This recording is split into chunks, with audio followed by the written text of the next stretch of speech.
30 seconds and counting.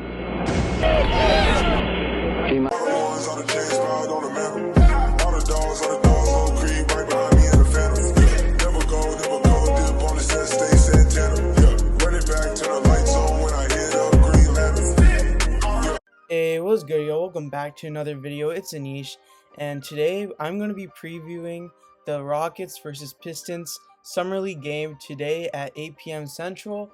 And this one's going to be really interesting because the main storyline, as you all know, is going to be the number 1 pick in Cade Cunningham versus the number 2 pick, Jalen Green. And of course, y'all know that Jalen Green really wanted to be the first pick in the NBA draft. Send a message to all those teams that do not have Jalen Green in their squad. I'm sorry for y'all, because I'm going to keep working. I'm going to keep getting better every day. I'm going to keep perfecting my craft. And every time I step on that floor, in Detroit especially, so I'm coming. So you best believe he's going to be playing with a chip on his shoulder, a chip that the Pistons doubted him, didn't want to take him. That's going to be interesting to watch. You could expect Jalen Green is going to want to score 30 points on them. But anyways, let's kind of go over the Pistons. They did play against the Thunder on the 8th. And so they lost to the Thunder 76-72. And the Thunder only had Giddey for 5 minutes. So that kind of says a little something. But let's kind of go right into it. So basically, Detroit's young core is playing in the Summer League. They have Cade, Saddiq Bey, Killian Hayes. Isaiah Stewart, he didn't play in the Thunder game, but he's also here in the Summer League. So basically it's their main young core. Jeremy Grant obviously is not in the Summer League. But yeah, so let's first talk about Cade. He didn't have a great night. It was a little disappointing for the first overall pick, but again, it's the first game of the Summer League, so let's not jump to conclusions, but let's just go over his stat line. Cade had 12 points, 2 assists, 2 steals, 2 blocks, 5 turnovers, shot 5 of 17 from the field, or 29%, and 2 of 7 from 3, or 28%. And he started on fire but cooled off. He had iffy shot selection. 3 or so of the turnovers came from Cook not being able to catch the ball from Cade.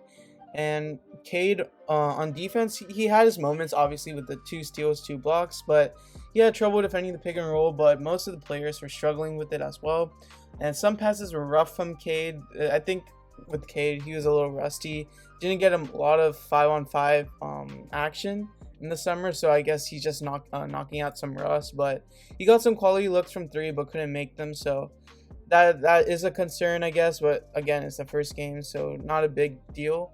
And he looked a little slow at times, but again, just probably relating back to their rust. But those Pistons fans seem like they're really happy with the pick, so some fans have been saying that they should have taken Green already in one game, but obviously, like I said, let's not overreact from one game. But let's talk about Saddiq Bey. He had 14 points, 12 rebounds, 2 of 4 from 3. He's looking like he's becoming a great 3-and-D player in the NBA. He's a really solid piece.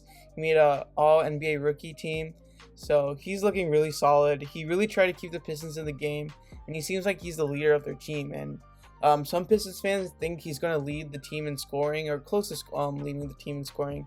He's a really special guy. And let's talk about Killian Hayes. He had 6 points, 5 assists, 33% from the field, and he's looking a little better compared to his rookie season. His rookie season was tainted with injuries, so that was kind of frustrating, I guess, for Killian's side, but he looked a little bit more confident from scoring. He looked a little bit more confident, but scoring still needs some improvement. Only shot, like I said, 33% from the field. But passing is his best quality. He had some nice smooth passes, some silky passes, and he looked like he was an improvement on defense. And you can see that he worked really hard in the summer to get back to form. And then Sekou is a guy to look out for. He had 5 blocks last game, and he provided a lot of energy for the Pistons. And he's not a great shooter, but he's a great rim protector. Like I said, 5 blocks, that's insane. And so their young core is really nice. And then let's talk about Luca Garza. He fell a lot in the draft. He was a pick, I think, with the 52nd pick or something like that.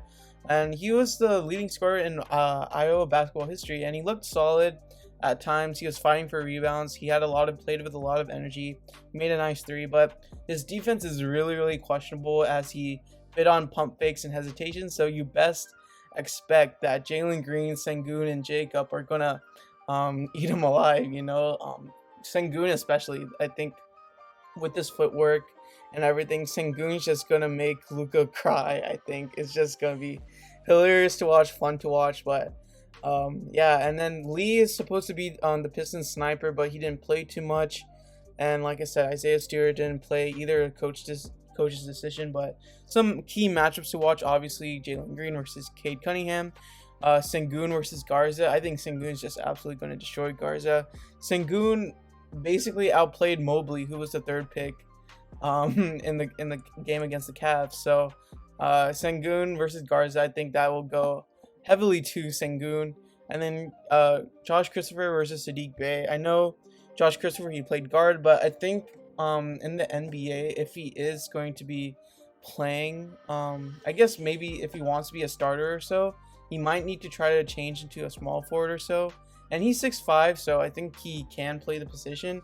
Sadiq Bey, he's also a small forward, so it might be an interesting matchup to watch there. But those are the key matchups, so it's going to be really, really interesting. I know Cade's probably going to bounce back. I mean, he's going to be fine. I think one game in the Summer League, we shouldn't be coming for his head, right? But yeah, Detroit, they showed a lot of flashes like we did, but I think we're going to end up winning this game again. I think Jalen Green's just going to put on another show and just probably drop 30. I mean, I fully expect Jalen Green to drop 30 on any team. I think that's the kind of guy Jalen Green's going to be, a guy who can drop 30 points on any night against any team. And Jalen Green, he looked amazing out there. I mean, y'all saw our post-game video, but he looked really, really comfortable. I mean, that's what playing in the G League does. You become really accustomed to seeing these kinds of looks, and playing a bit more professional ball than college, you're going to be a little bit more mature, and we saw that from Jalen Green. Josh Christopher, like I said earlier, his shot selection was questionable last game, but I think he can really improve that, and he was a great communicator. He was really good on defense. His on-ball defense was amazing. I think he can be a great 3-and-D guy in this league. So it's going to be cool to see a 3-and-D guy versus a 3-and-D guy in Christopher versus Bey. And then Sengun, I mean, he's just wonderful. I mean, the fact that he fell to us to the 16th pick is just a real blessing, But Sengun's going to be great. Another players to look out for, Jalen Tate is probably going to be playing in this game. I saw a post on Rocket's social media where he was practicing. Some adjustments that probably need to be made is Marcus Foster less minutes, Anthony Lamb less minutes. I think those are the biggest things. Kyrie Thomas was last game, but I think he'll bounce back. He was great for us last season, so we'll see how he does. But I think Garuba's on the flight to Vegas, so I don't think he's playing this game, but probably the next game. But yeah, I think that's going to be pretty interesting. I really want to see our three rookies, Green, Sengun, Christopher, play a lot more minutes, seeing how many minutes they can play at, conditioning wise, see what they can do by playing extended minutes. And I forgot to mention Matthew Hurt. He was all right for us. He was supposed to take more threes. I mean, he was supposed to be a bit of a sniper, but he wasn't that great. He wasn't really that impressive. He did stonewall Mobley at one play, which is kind of funny. But yeah, Matthew Hurt was, I mean, he was undrafted, but I thought he was going to do a little bit more, I guess, from a shooting aspect. But that's pretty much all the thoughts that I have for this game that's coming up. It's going to be really exciting to watch. I know the whole NBA is going to be watching this game, especially, as, of course, it's the number 1 pick versus the number 2 pick. It's going to be really fun to watch no matter who wins. And I think that's the biggest thing, is like either whoever wins or loses. It's just the most important thing is to see what kind of potential these guys have. And obviously, there's guys who ball out in the Summer League and don't pan out well in the NBA. But I think you just try to look at the positives and try to obviously improve from the negatives, improve from your mistakes. And that's what the Summer League is for. It's not the actual NBA yet. It's kind of prepping you like a preseason to the NBA. But yeah, I think these guys, our future is looking really bright, guys. It's really exciting to see. And yeah, that's pretty much it for the video. Let me know your thoughts on this upcoming game. And as always, be sure to like, subscribe, and turn on post notifications. Thank y'all for watching. Peace.